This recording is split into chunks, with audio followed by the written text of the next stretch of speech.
अस्सलाम वालेकुम फ्रेंड्स, मेरा नाम है जवाद अहमद और आप देख रहे हैं रिवील टीवी।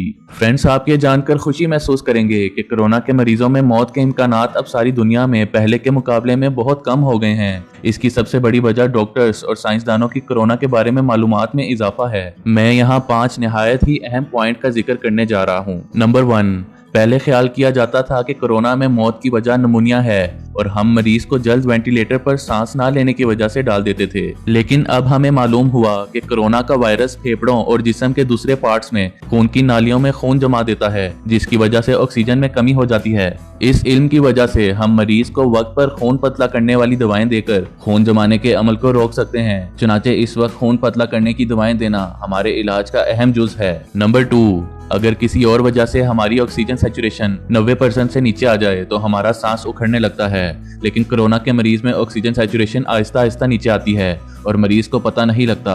इसीलिए इसे हैप्पी हाइपोक्सिया कहा जाता है। यहाँ तक कि ऑक्सीजन सैचुरेशन 80% तक आ जाती है और मरीज एकदम सीरियस हो जाता है। यही वजह थी कि शुरू में लोग सड़कों पर गिरकर या हॉस्पिटल पहुंचने से पहले ही मौत के मुंह में चले जाते थे। लेकिन अब हम एक छोटे से आले की मदद से, जिसे ऑक्सीमीटर कहते हैं, इस आले की मदद से शुरू से ही मरीज के ऑक्सीजन सैचुरेशन देखते रहते हैं और ये घर पर भी हर कोई आसानी से चेक कर सकता है। और अगर ये 92% या इससे नीचे आ जाए तो हमें हॉस्पिटल पहुंचने का काफी वक्त मिल जाता है। नंबर 3, शुरू में हमें कोरोना की दवाओं के बारे में ज्यादा इल्म नहीं था, इसलिए हम सिर्फ कोरोना की अलामात और कॉम्प्लिकेशंस को ट्रीट करते थे। अब हमें ज्यादा दवाओं के बारे में इल्म है, चुनाचे हम कोरोना और इसकी कॉम्प्लिकेशंस को अच्छी दवाओं के जरिए बेहतर तौर पर काबू कर लेते हैं, जैसे कि फेविपिराविर और रेमडेसिविर ऐसी एंटीवायरल ड्रग्स हैं जो शुरू में ही कोरोना वायरस को दबोच लेते हैं। और अब ये अद्वियात सारी दुनिया के अलावा हिंदुस्तान और पाकिस्तान में भी इस्तेमाल हो रही हैं। हिंदुस्तान और पाकिस्तान की हुकूमत ने इसकी बाकायदा तौर पर इजाजत दे दी है। नंबर 4,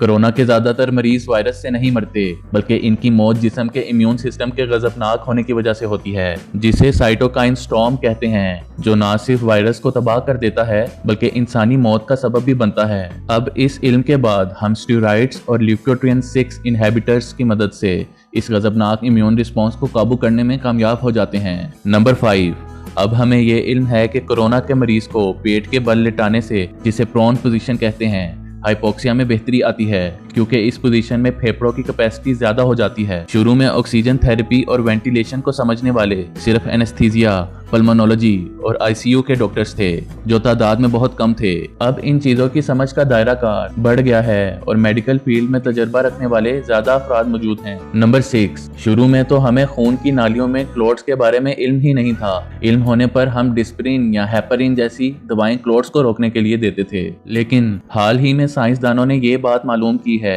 कि एक केमिकल जिसे अल्फा डिफेंसिन कहते हैं, जो खून के सफेद खलियों से निकलता है और खून की नालियों में क्लोट्स का सबब बनता है, और इन क्लोट्स को एक दवा कोलचीसिन से रोका जा सकता है। कोलचीसिन आमतौर पर गोट नामी एक बीमारी के इलाज में इस्तेमाल होती है। फ्रेंड्स, इन तमाम मालूमात का फायदा मरीज को इसी वक्त हो सकता है जब वो मर्ज की इब्तदा ही से किसी मुस्तनद डॉक्टर से जुड़ जाए और अपने तौर पर टोटके इस्तेमाल ना करता रहे।